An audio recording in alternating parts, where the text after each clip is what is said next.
It's time to talk a little Shield and Sheamus and Randy Orton and Big Show. And the first thing I want to address is no heel turn from Randy Orton.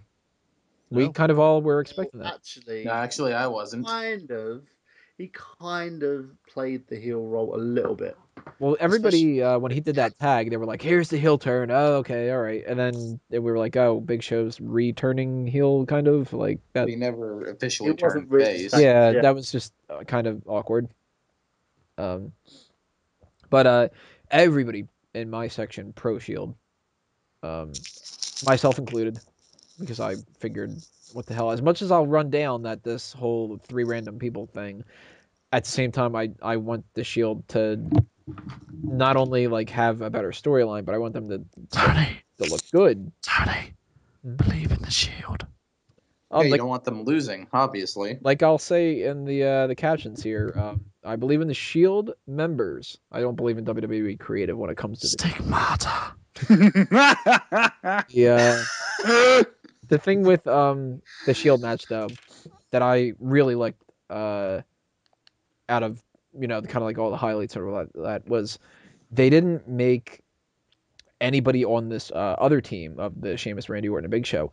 They didn't really make any of them seem like they were above the Shield. You know what I mean? Like it didn't look like A mismatch. it didn't look like the Shield were a bunch of new people that are fighting people that are way above them. It seemed like now they've reached a point where they're kind of on the same level. Like even a Seth Rollins, if you look at Seth Rollins, he does not look like a Brock Lesnar or anything like that.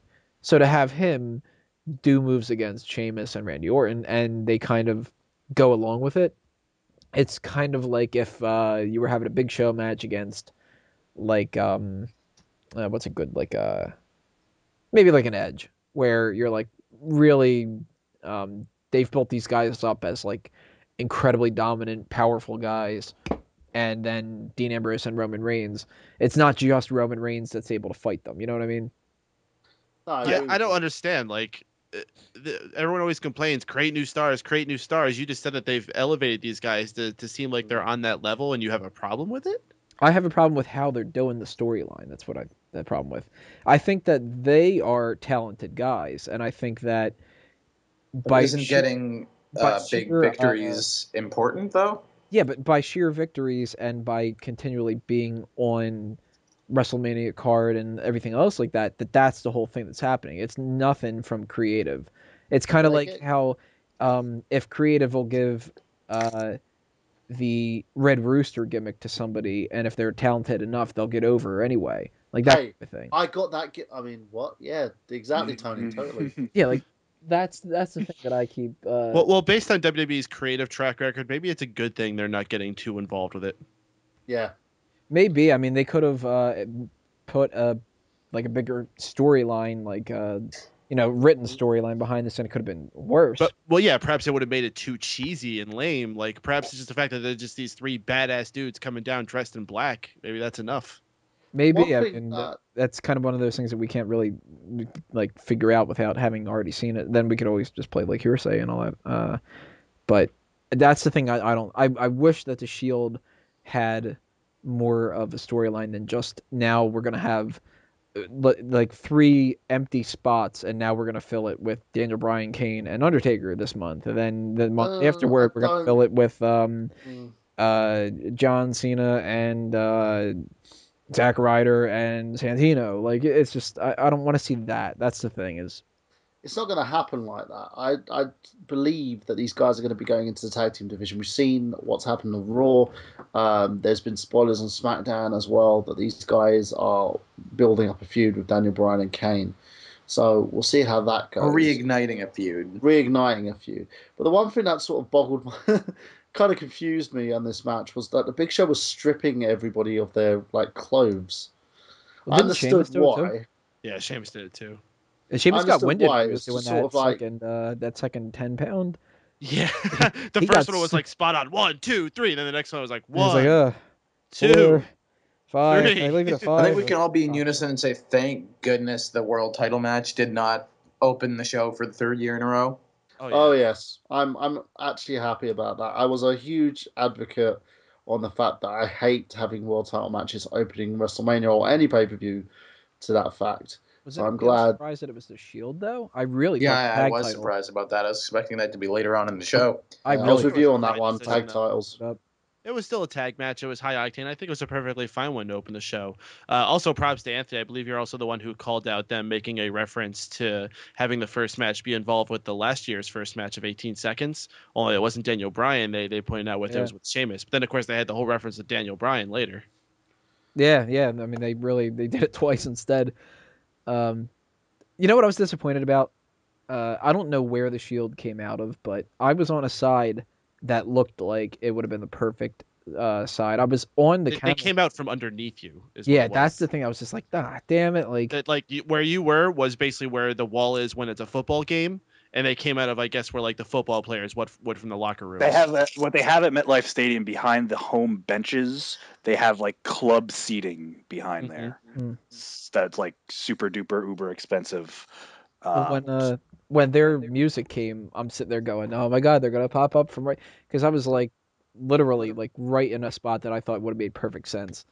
And then after about maybe 30 seconds or so, I'm just sitting there going, well, don't see anybody. Nobody's like turning around and all that. And then I see everybody like looking down below, and I can see Roman Reigns walking, and he's like already at the ring, and I'm like, shit. Like, you saw him in his glorious hair.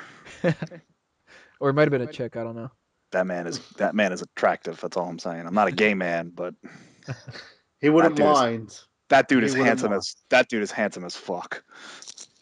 Peyton, from your side, did it look like the RKO at the end that he hit the RKO and that the Shield lost the match? Because everybody in my section were like, the Shield's gonna fucking lose, and then when we heard like 1, 2, 3, we couldn't see who was actually getting the pinfall. And just to point out something about where I was sitting on the second level. I was sitting towards one of the first few rows of the second level. Still had a great view, but it was a good distance. And that paired with the fact that it was an open air stadium, I actually couldn't hear any ring sounds. Like, I didn't hear people slamming on the mat. I didn't hear the ref hitting the floor. So I really wouldn't have known that. Huh. Yeah, see, we were like, everybody thought he hit the one RKO and then he hit another one. And when the Shield's music came on, there were a bunch of people around me that were like, what? Like, didn't Randy Orton just pin somebody? Like, now we were sitting pretty good seats. I mean, we had a good shot of the arena the whole time, but that was confusing for us. I don't know if it was like Big Show blocking us or what, but how did that come off on TV? Did it look? I think it looked absolutely amazing. It was one of the best. It was as good as the RKO that Punk took from WrestleMania Punk took from Orton. On a rock. Yeah, I pulled a rock. It was almost as good as the one that he took from WrestleMania 26 in Arizona. Television, that finish came off very, very nice. Yeah. And hats off to Seth Rollins, because that kid will take any bump necessary. He takes insane bumps. I mean, the barricade took his suicide dive more than any of the performers outside the ring that did. Looked nasty. Yeah. Oh yeah. I thought he died on that one. Also, talking about the ending, credits to Roman Reigns with that spear he's been using.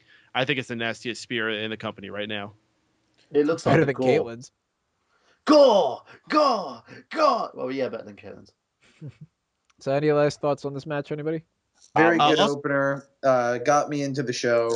I have no complaints about it. Shield wins, and I'm glad the world title match did not open the third WrestleMania in a row. I have no problems with it. It was a very good. It was a good match.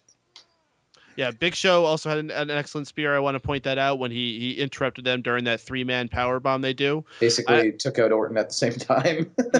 I also want to second nice the fact that we talked about earlier how they started the show. It really was a mistake not having America the Beautiful and not having opening pyro. I heard reports they didn't do it because they thought the pyro wouldn't show up as well during the daytime or whatever. No, make some loud noises, make some things go bang. People will get a lot more hyped up for that. I watched it during the pay-per-view when they made the pan over the crowd saying, we're live at WrestleMania. The people were they weren't sitting on their hands, but they weren't as big as you would expect them to be going into WrestleMania. And they're probably sitting there going, where's my fucking pyro? Well, instead of pyro, we got, Hurricane Sandy fucked everybody's lives up, and it's like, all right. Yeah, and then suddenly Sheamus' music is playing. Yeah, exactly. And I'm depressed, and here's a foreigner. I'm sitting there going, all right, this is another fucking pre-show thing, and I don't need to pay any attention to it. Sheamus, wait, what? I got one more thing I want to point out. Before the show actually started, when they were having like the announcers come out, Jerry Lawler came out, all them, everyone got a really good reaction actually for that. Even Cole got not a terrible reaction. There was a few boos, but people gave him respect too, which was nice to see. But when Lillian Garcia came out, someone sitting behind me made the best comment I heard the whole night, which was like, I want to take them legs, dip them in sugar, and make sugar cookies. I probably shouldn't have taken a sip of water during that. Oh, Brandon, that was a great Brandon, match. your thoughts? That was a great match, and I think they made stars out of the Shield legitimately by having them go over. I didn't think that that's what they were gonna do when I was making my WrestleMania predictions, but I'm happy that they did. And again, sick bump by my man Seth Rollins because he is a friend of a friend. That's right, I have connections. Brandon, any other thoughts? I love the match. It was good opener. I still believe that the tag title match should have been the opener because it was a far quicker pace. Guys all did a tremendous job, and the Big Show turn didn't see it coming. So awesome. Well, technically, it wasn't really much of a turn, more than he just. You know what I mean. Yeah. All We right, thought it next, was Orton that was going to screw over the team. Big Show ended up doing it. We got you. next part, we're going to talk Mark Henry and Ryback.